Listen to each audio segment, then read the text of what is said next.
Video here today. I'm even shocked and surprised myself.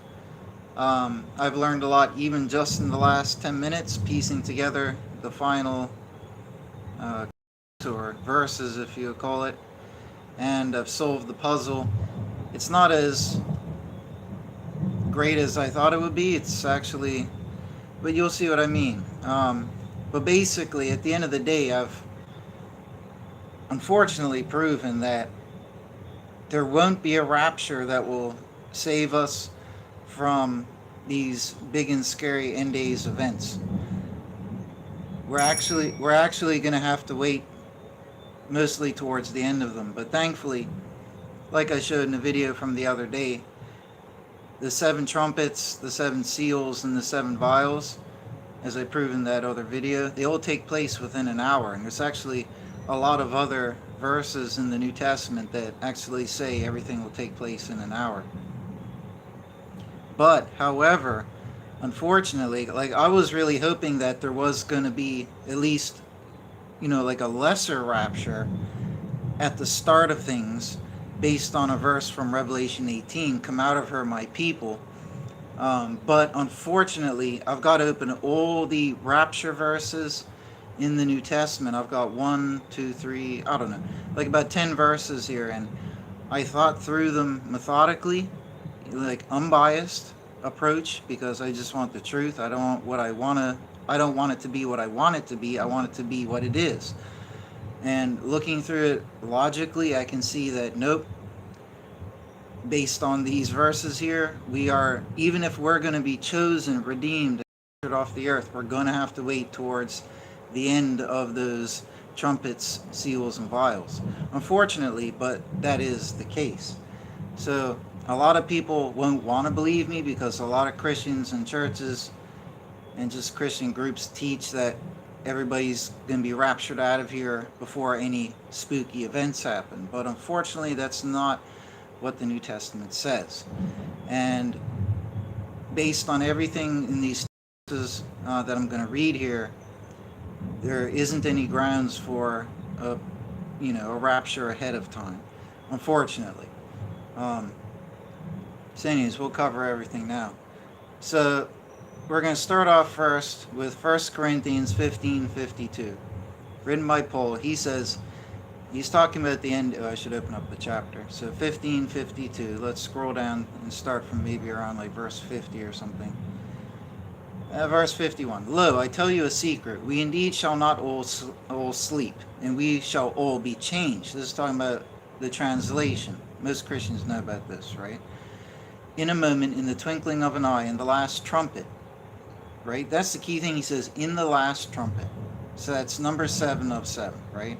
In a moment, in the twinkling of an eye, in the last trumpet, for it shall sound, and the dead shall be raised, incorruptible, and we shall be changed. So, and it behooveth this corruptible to put on incorruption. So it will be translated. Okay, so that's very important. He actually says the 7th trumpet. Okay, so let's go over to the net. I'm just looking at my computer behind this camera. So I hope it doesn't make my eyes look weird. But okay, let me turn it this way a bit. Maybe that'll help. So that's the hardest hitting verse. And when I read that one, I was like, well, wait a second. The rapture, how could we be raptured out of here ahead of time, so to speak? Is it going to be some stretched out event? Because it clearly says here that those things will be happening at the end. Now, I'll close that window down here. Now, the next one by Paul, 1 Thessalonians chapter 4, he says, for this to you we say in the word of the Lord, that we who are living, who do remain over to the presence of the Lord, may not precede those asleep. But the Lord himself in a shout, in the voice of a chief messenger, and in the trump of God, shall come down from heaven, and the dead in Christ shall rise first. Then we who are living, who are remaining over, meaning we're still alive at that point, together with them shall be caught away in the clouds to meet the Lord in the air, and so always with the Lord we shall be. So this is very, very clear. The same person, Paul, that we're going to have to wait till the final trumpet. He just said it was the 7th trumpet. So when he says the trumpet of God here, that's signifying the 7th trumpet. Okay? So I'm going to keep this verse here open in case I need to refer to it again. So far, the evidence makes it look like we have to wait till the end of the 7 trumpet seals and vials. Okay, and like I showed in another video the other day, I won't go into detail on this here. It's a very excellent video. It's called something like Decode or Decoding Revelations. I show that the 5th, the 6th, and the 7th trumpet, seal, and vial all describe the same one event. Okay, so, what I mean by that is you have 7 trumpets, just picture them like 7 trumpets lined up, 7 seals lined up, and 7 vials lined up, like 3 columns, right? You have 1, 2, 3, 4, 5, 6, 7 down each, okay? So number 5 of each are all describing the same one event. It's whatever it is offhand, I can't remember at the moment. Number 6 of each is describing the same one event, and number 7 of each is describing the same one event. And also, now with the seals, the first 5 seals are a bit different, but the first trumpets line up with the first vials. So we have all this parallelism and synchronization between the trumpet, seals, and vials. And I go through all the detail of that in the other video. But the key things are the darkness, because you can see the darkness, I think it's in the 5th trumpet, sorry, the 6th trumpet, 6th seal, and 6th vial. The darkness starts in the 4th. But anyways, I don't overcomplicate things here. There's a lot of synchronization. But the key thing is that the 7th trumpet is described by a few main things. It says voices, lightnings, thunders, and great hail from the heavens. There's actually 5 things that are described. It's the exact 5 things that are mentioned for the 7th seal, exact 5 things that are mentioned for the 7th vial, right? So that's an obvious parallel. It's undeniable. They all describe the same one thing with 5 unique terms that are all describing the same thing. So likewise, like I'm saying, the 5th, the 6th, the 7th, they all match up in the first few. There's slight variance, but I go through it in that video. But it's very important to consider, because Revelation otherwise sounds very foreboding with so much information and stories and imagery flying around. When you read it, it's overbearing. But when you see it simplified like that, it makes it very, very easy to understand. Okay, so it makes it very, very clear. The things that are clearly established are that we who are raptured, meaning those who will not die but will be taken up and will be translated as well, right? But we who will be raptured, who haven't died in the end days, we will not precede those who are resurrecting. That's what we have learned. Okay, and we have to wait for Christ to arrive with the final trumpet, okay, for the dead to rise. So right there, that's some hard-hitting evidence that we have to wait to the end of these events. Okay, but thankfully, like I showed in that other video from the other day, all of these events, the 7 trumpet, seals, and vials, will be taking place within an hour, believe it or not. That's what the scripture says. It's quite incredible. So moving on, if we go read the next verse, which one should I read next? I'll read this one here. So in Revelation 18 and verse 4, this is a verse that a lot of Christians have always thought must refer to a rapture that takes people out of the earth, the good people out of the earth before any bad stuff happens. So in verse 4 it says, "And I heard another voice out of the heavens saying, Come forth out of her, my people, that ye may not partake with her sins, and that ye may not receive of her plagues." So that would make you think, okay, that seems like it's a rapture taking us out of the earth before even the first plague hits.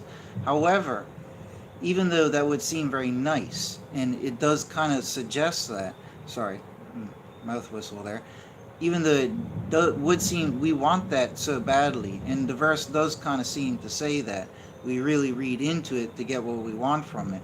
However, when you compare it to the other New Testament verses, like the following, okay, it cannot be true that we're taken out of here before the plagues hit, and for the following reason. If we go and look at, where is it? Which one? This one here, the fifth trumpet. And the fifth, in Revelation 9:1. And the fifth trumpet did, the fifth messenger did sound, but the fifth trumpet. And I saw a star out of the heaven having fallen to the earth, and there was given to it the key of the pit of the abyss. And he did open the pit of the abyss, the pit of the abyss, and there came up out of the smoke of the pit a great smoke as of a great furnace, and darkened was the sun and the air from the smoke of the pit. So this is very important. The fifth trumpet is about the darkening, which you see paralleled in the seals and vials, right? And out of this smoke came forth locusts to the earth, and there was given to them authority as scorpions of the earth have authority. And it was said to them that they may not injure the grass of the earth or any green thing or any tree, but only the men who have not the seal of God upon their foreheads. Okay, this is very important. What does that tell you? That tells you that the people with the seal of God will still be on the earth when this is transpiring. That's what it tells you. So that would reinforce the impression we get from the first few verses I read, right? It's telling the monster. This is the fifth trumpet. That's saying the first, second, third, fourth, and fifth trumpet had transpired. The first vial, which is the plague on the mark of the beast, that occurred. If you watch my other video, Decoding Revelations, or is it the Hour video? One of the two, or watch both. You'll see that the first vial has to occur at the same time as the first trumpet, because the second trumpet is describing the same thing as the second vial. The third trumpet is describing the same thing as the third vial, right? What comes before number 2? 1. So the first vial happens at the same time as the first trumpet. It makes sense because the first trumpet is where all the meteors and stuff start to crash into the earth. And then suddenly a plague would break out. So it must be some type of cosmic plague or whatever that's coming down to the earth. And that makes perfect sense. Okay, but that's just the first trumpet. You have the second trumpet is where a massive meteor hits the earth like a mountain, and it kills like 1/3 of the life in the ocean, which is, it turns the oceans to blood, which is the same thing as the corresponding vial, which is plague, right? So all these things are happening, and then that will lead up to the fifth trumpet, which we're hearing about here. And at this point here, those with the seal of God are still on the earth.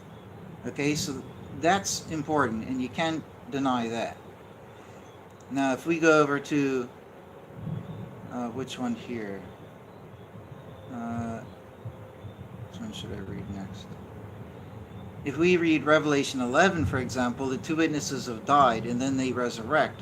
In verse 11, it says, "And after the 3 days and a half, a spirit of life from God did enter into them, and they stood upon their feet, and great fear fell upon those beholding them. And they heard a great voice out of the heavens saying, 'Come up hither.'" This is the rapture time. So the resurrected will not be preceded by those who are still alive and are being translated and raptured, right? So when it says, "Come up hither," okay, this is at the point of the resurrection. They resurrect, the worthy and the unworthy resurrect, but the worthy are translated, and then "come up hither." And they went up to the heaven, it says, in the cloud, and their enemies beheld them. And in that hour came a great earthquake, and so forth. And then it says in verse 15, "And the seventh messenger did sound." And we just heard from Paul earlier that the seventh messenger will be the arrival of, Jesus arriving in the resurrection. So this makes sense. So we have to wait till the seventh trumpet, as it said prior, okay, for the resurrection, which means if we're still alive, we have to wait for all of that for the rapture to occur. Okay? So far, we don't really find any reason to believe, or what we want to think from Revelation 18, "Come out of her, my people, that you may not partake with her sins, and that you may not receive of her plagues." I don't really see that being possible in light of all these verses in Revelation 9, where it says those with the seal of God will still be on the earth when all the monsters are let loose during the darkness of the fifth trumpet. Okay, so I think Revelation 18 can be closed and extinguished. However, we do have Revelation 3, which is very interesting. It's talking about the church of Philadelphia, which isn't a literal church.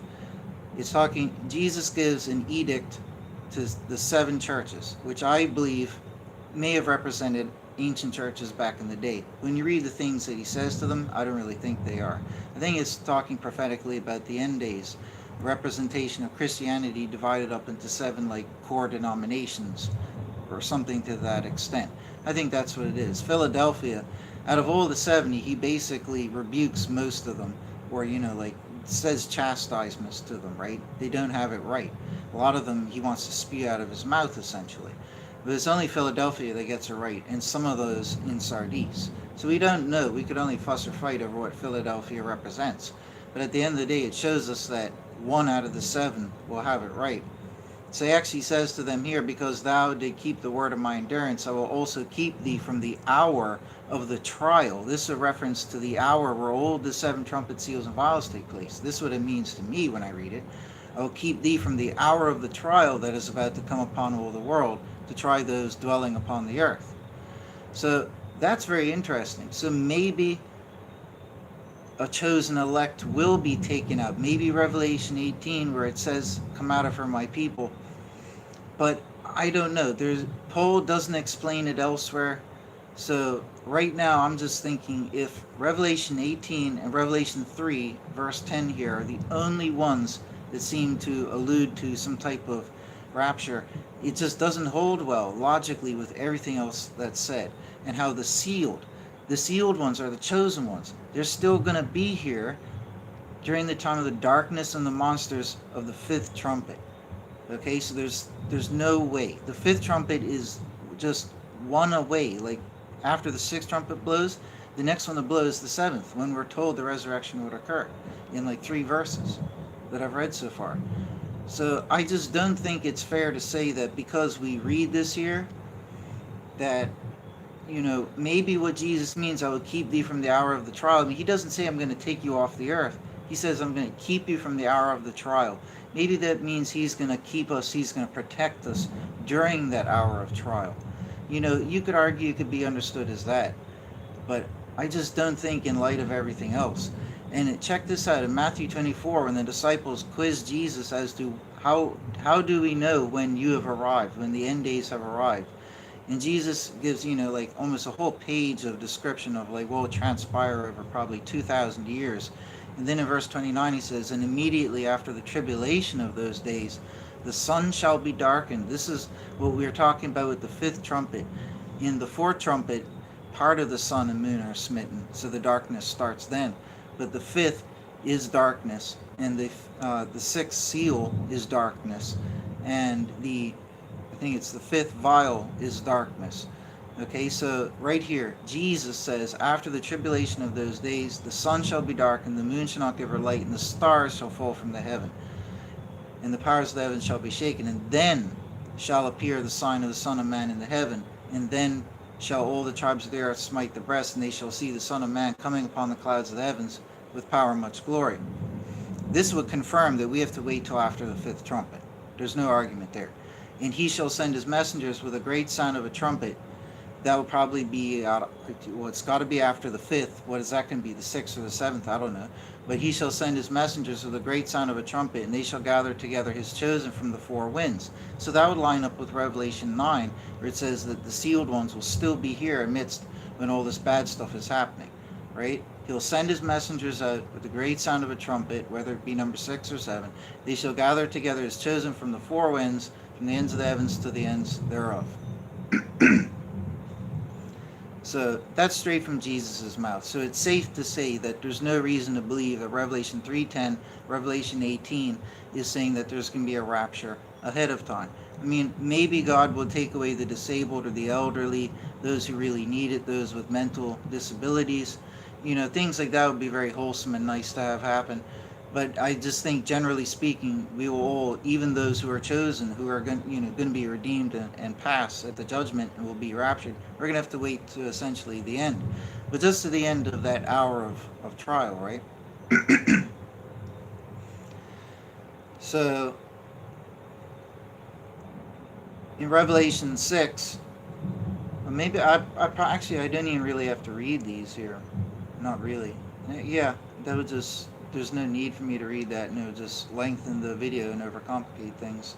And let's see about this one. Well, Revelation 7, and after these things I saw 4 messengers standing upon the 4 corners of the land, holding the 4 winds of the land, that the wind may not blow upon the land nor upon the sea or any tree.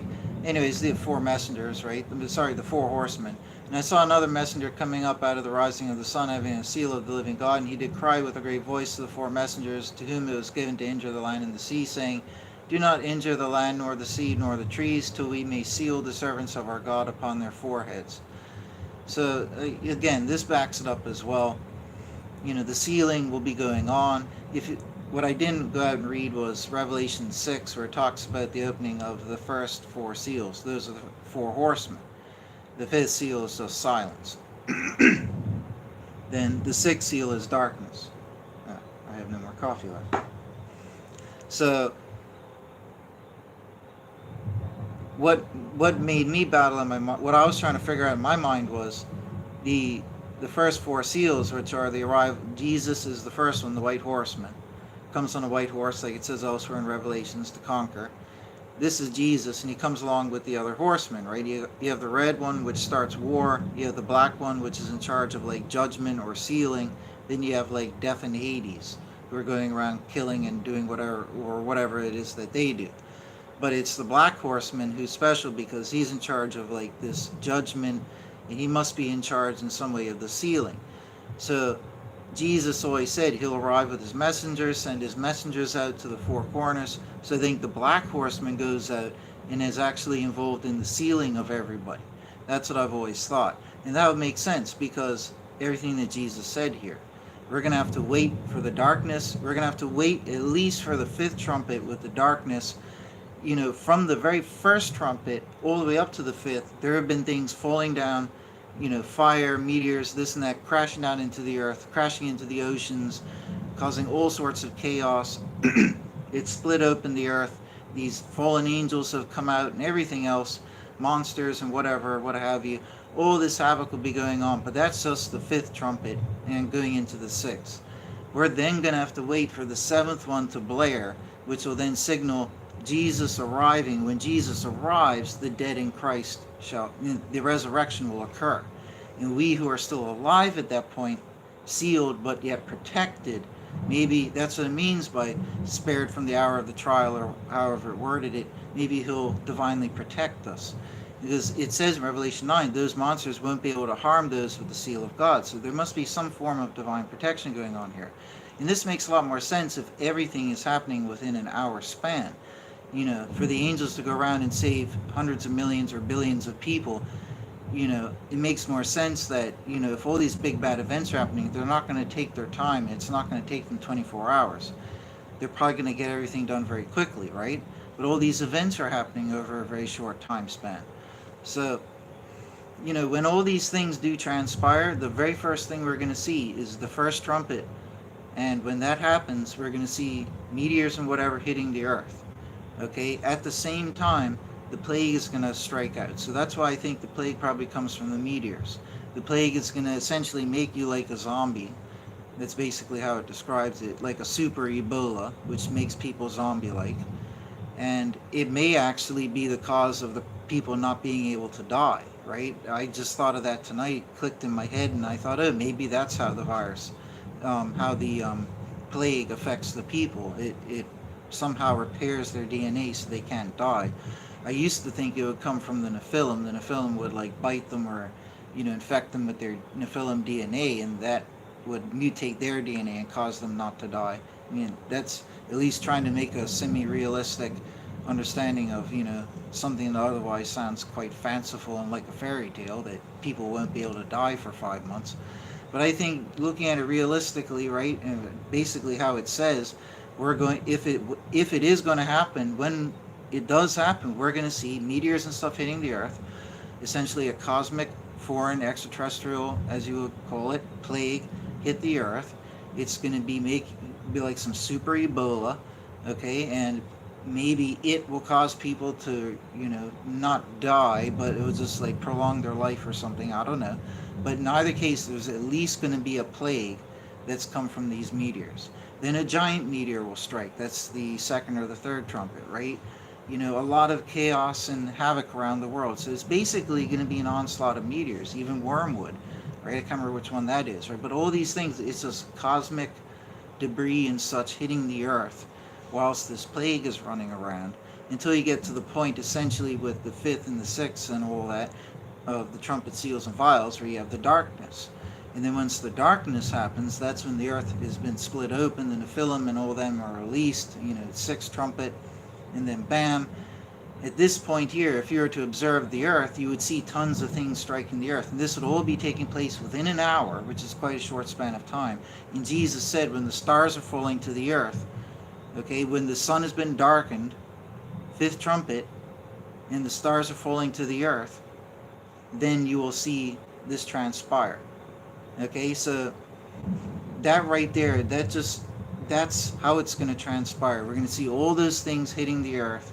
This plague is going to break out, and then, when everything goes into darkness, that's the fifth trumpet. The darkness starts at the fourth trumpet, but it's not going to be total darkness. Then something hits the earth, splits it open, all the smoke and everything comes out. Then you're going to have total darkness. Okay, that corresponds with the sixth seal, and that corresponds with the fifth vial, I think it is, or the sixth vial. That great darkness is a poignant time, right? That's Jesus's first signal. When that worldwide darkness takes place and all the stars are falling, you've come to the fifth trumpet. The sixth trumpet is not something to look forward to. That's the unleashing of the fallen angels. Okay, and that's when and they kill, I think, 1/3 or 1/3 of mankind. And it says they've been prescribed for the day and hour to kill 1/3 of mankind. So it literally is a 1 hour span. Okay, but when all this is transpiring, we have to have faith and wait for that final trumpet, because when the final trumpet blares, when all this is happening around us, we're going to be able to see the sign of the Son of Man in the heavens, and he is going to arrive with that final trumpet, and as he arrives, the resurrection will occur by the power and the glory of God. Everybody's going to resurrect, the good and the bad, and the good who resurrect and the good who are alive, we're both going to be translated into our, better bodies, and then we're going to be lifted up, we're going to be taken away, and then those who are left here are going to have to go through 5 months of torments before everybody dies to each their own in their own time. So that's the rapture, and that's when it occurs, at the final trumpet, and that's how we're going to see everything transpire when it does. So you have to really understand, if we ever come to a day, especially in 2023, when I think the end is, if we ever hear or see all these meteors, and I can't remember where it says it, but they would have to be of significant size, right, without even fussing over. But I think somewhere it says hailstone a talent weight, but that could actually be for the seventh trumpet. I think a talent is like 75 pounds or 175 pounds, something like that. So that would be pretty big and heavy and destructive. Nonetheless, if it comes to a day, where all this is striking the earth, the first trumpet, especially when you hear, and a plague is breaking out, and it's like super Ebola, you are guaranteed, there is no other mistake, you will not be mistaken if you were to believe, yep, this is it, it's the final hour. Okay, like even if just the meteors started hitting the earth, I would be convinced, okay, it's happening, right? But if the meteors are hitting the earth, and you hear about this plague, and it's like super Ebola, the moment I hear that, I am assured, okay, it is the final hour. And it's actually good to have this knowledge that it could very well, likely based on all the New Testament verses, it will be an hour. Okay? I didn't think so before I saw all the verses. It's not something I ever thought of, right? But it's important to know that it will be an hour, okay? Because it also shows you don't have very much time, right? And you don't know when the cutoff point was for judgment anyways. It might be too late to try and make amends at that point. But whatever, I'm not God, right? But when those things happen, it's 1 hour. That also shows you that within however many minutes, or 10, 20, 30 minutes, whatever, at some point, something massive is going to hit the earth and everything's going to go black. And then the monsters and the fallen angels will start appearing, like Revelation 9 says. Okay? That's going to be a pretty scary time. And I don't know what it's going to be like when we get sealed. I don't know if it's all... I think the seal of God and the mark of the beast are spiritual. I don't think they're physical things, based on all the Bible verses, right? It's written on your forehead, and in the Old Testament it was as well. They didn't have microchips in Old Testament times, right? And stuff like that. So I think it's spiritual, but nonetheless, how would you know if you're sealed? You know what I mean? And even if people were given microchips, how would you absolutely know if that was the mark? You know what I mean? It could be spiritual, or it could be physical, or it could be both. But at the end of the day, I don't even know if we would really know, unless some angels and Jesus or whatever appeared in front of us and gave us the seal. but you would think that we'd be taken at that time. So the very fact that it says, let us seal all the chosen, don't harm anything till we've sealed all the elect or chosen, whatever it says. And then the other verse in Revelation 9 where it says you can't touch those who are sealed. That shows you that for whatever reason, we're going to be sealed at the time when these things are happening. So I think somehow the sealing will be a spiritual judgment that's taking place, right? I'm not saying that the judgment is finished before the throne. We all know about the throne judgment that's talked about in Daniel, and I think it's Revelation 2. So, I don't know everything right off the top of my head, right? But I know what I've just gone through here, and whatever point you have the throne judgment. But I think I'll just end on this note here. At some point, there must be some judgment process because, judgment's involved with getting the seal. You know what I mean? Unworthy won't get the seal. So judgment must logically be beginning at this point, right? So maybe it's starting to begin, those who are sealed, and then maybe it's just for formal ceremonial purposes that you have this great white throne judgment or whatever it is, where God is seated on his throne and all of mankind is in front of him, and there's this great judgment. You know what I mean? Maybe that's for like formal or ceremonial purposes. I mean, clearly, if we're getting sealed before all this, while all this is happening, you see my point without repeating myself? So very interesting to think about, but again, that shows you that there's very little time. I mean, when does that judgment start? I mean, it could very well have started. The cutoff point could be before that first trumpet hits.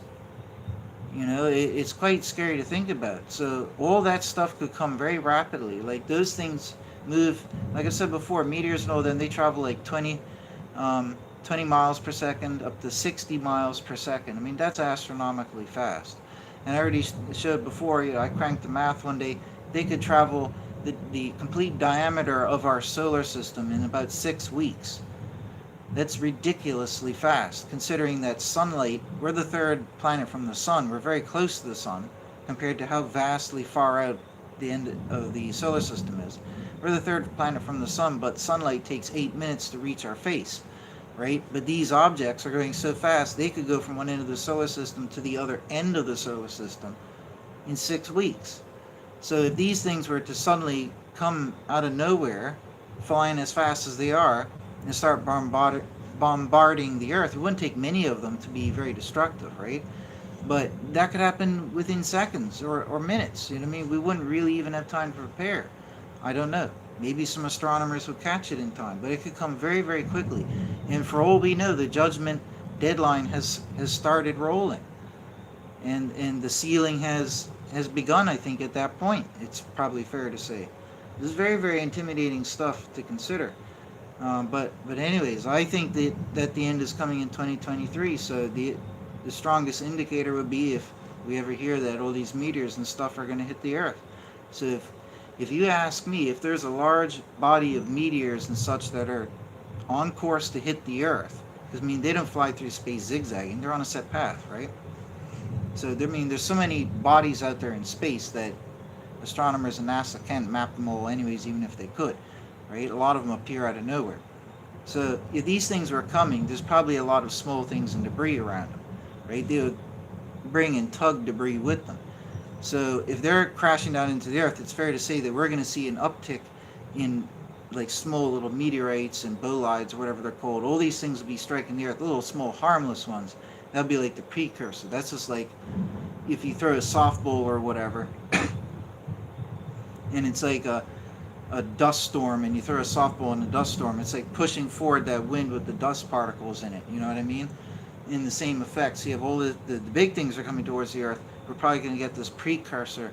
I would just imagine. I'm not a scientist.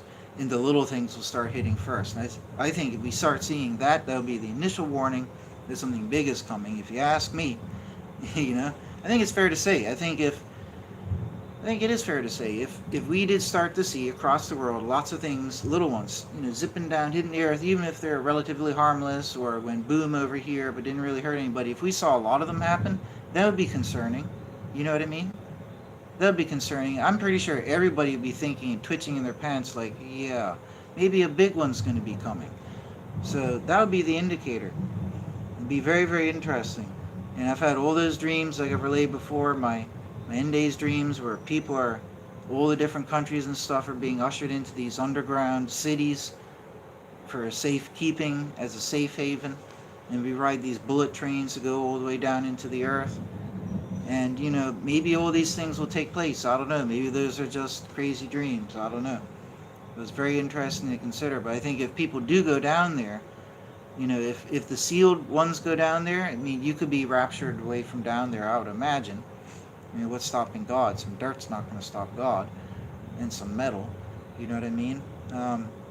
But it could actually be a scenario. It would really actually make. I hate to say it, but from a universal perspective, it would make an awesome sci-fi movie, like scary. I'm not really into horror, but I like sci-fi. Sci-fi horror is okay. I don't like anything grotesque or anything, but it's fun to have a scary sci-fi movie. It'd just be like the movie. It would be just like the movie Aliens or some dystopian. I mean, can you imagine that? And this actually might be what will happen on the Earth. That's the crazy thing. It could actually be. And there are verses that say that the kings and the people will go down into the earth to hide themselves from the face. So I mean, I'm sorry, it's all there. It could very well happen where, when these things start hitting the earth, the government start ushering people down into these underground cities, just like I had in my dreams, right? Maybe that'll happen. And then down there, when Jesus arrives and all that, you can't hide from Jesus. Maybe angels will come take us out. Maybe we'll just beam out of there like Star Trek. I don't know, right? But hopefully I'll pass in judgment. But those left behind. Do you know what that's gonna be like? It's darkness on the earth. The Nephilim, the monsters and everything run around. They're gonna kill 1/3 of mankind. They're not gonna kill the worthy who are going up to heaven.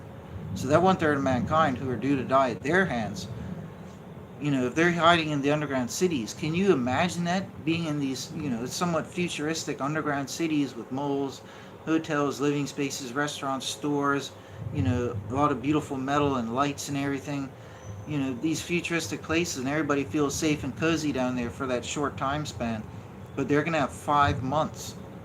They may not even know it. Oh my gosh, that's even freakier.